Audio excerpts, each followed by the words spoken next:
Pastor గారికి, pastor గారికి, CR గారికి నా ప్రత్యేకమైన వందనాలు. కూడి వచ్చిన మీ అందరికీ నా వందనాలు.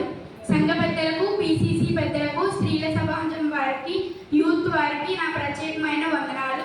నా తోటి విద్యార్థులందరికీ సండే స్కూల్ సండే శుభాలు తెలియజేస్తున్నాను. మమ్మల్ని ఇంతలా ప్రోత్సహించే మా సండే స్కూల్ టీచర్ రాణి అక్కకి నా ప్రత్యేకమైన వందనాలు.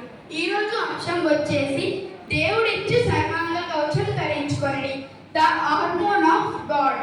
సండే స్కూల్ ఆధ్వర్యం కొరకు ఏర్పాటు చేయబడిన ప్రత్యేక పాఠ్యభాగము ఎఫెసీయులకు రాసిన పత్రిక 6వ అధ్యాయము 11వ వచనం చూసినట్లయితే, మీరు అపవాది అతను తంత్రముల నుండి ఎదిరించుటకు శక్తివంతులగునట్లు దేవుడిచ్చి సర్వాంగ కవచం ధరించుకోండి.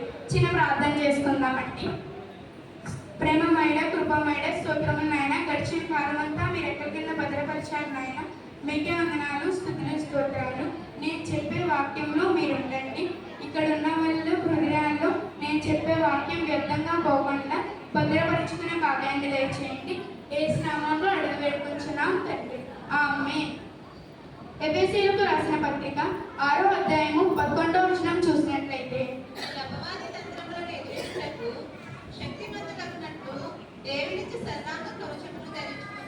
సర్వాంగ కవచం అంటే ఏంటండి? సర్వాంగ కవచం అంటే పై నుండి కింద వరకు ధరించుకునేదాన్నే సర్వాంగ కవచం అని అంటారండి. ఒకప్పుడు యుద్ధానికి వెళ్ళేటప్పుడు సర్వాంగ కవచం అని వేసుకునేవారండి. బెల్ట్ అండి, కిరీటము, షూస్, హ్యాండ్ గ్లౌజెస్ ఇవన్నీ వేసుకునేవారండి. అందులో ఏమి వేసుకోకపోయినా యుద్ధానికి వెళ్ళలేరండి.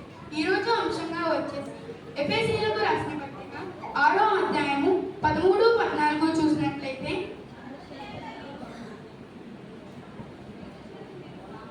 అందుచేతను మీరు ఆపత్తిన ముందు వారిని ఎదిరించుటకును సమస్తము నెరవేర్చిన వారై నిలువబడుటకును శక్తిమంతులగునట్లు దేవుడిచ్చి సర్వాంగ కవచం ధరించుకోండి. 14లో చూసినట్లయితే ఏమి ధరించుకోవాలో అని రాసి ఉంటుందండి. ఏలైనగా మీ నడుమునకు సత్యమును గట్టి కట్టుకొని నీతి అయిన మైమరుపు తొడుగుకొని పాదములకు సమాధాన సువార్త వలనను సిద్ధమందు జోడు తొడుక్కొని నిలువబడి. చాలండి. మనమంటండి నడుమునకు సత్యం అంటే దట్టి కట్టుకోవాలంటండి. దట్టి అంటే ఏంటండి? దట్టి అంటే బెల్ట్ అండి. ఇలా మనం బెల్ట్ అనేది వేసుకుంటే కాన్ఫిడెంట్ వస్తుందంటండి. బెల్ట్ అనేది ఫిట్గా ఉంటే మనం ఎక్కువ పని చేయగలమంటండి. అందుకే మనం స్కూల్కి వెళ్తున్నప్పుడు బెల్ట్ పెట్టుకుంటాం. ఫాదర్స్ జాబ్కి వెళ్తున్నప్పుడు కూడా బెల్ట్ అనేది పెట్టుకుంటామండి. మనం నడుమునకు సత్యం అనేది దట్టి కట్టుకోవాలంటండి. సత్యం అంటే ఏంటండి? సత్యం అంటే దేవుని వాక్యం అండి. యోహాను 14:6 చూసినట్లయితే,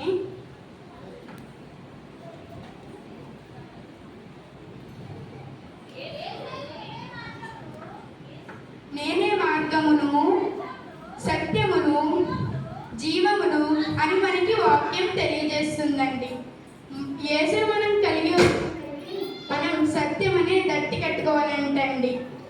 మనం సత్యం అంటే నిజమండి. నిజమే మాట్లాడాలి, నిజం బ్రతకాలి, నిజానికి ప్రాధాన్యత ఇవ్వాలి, దేవుణ్ణి అబద్ధంగా చేయకూడదండి. యోహాను 1:17 చూసినట్లయితే,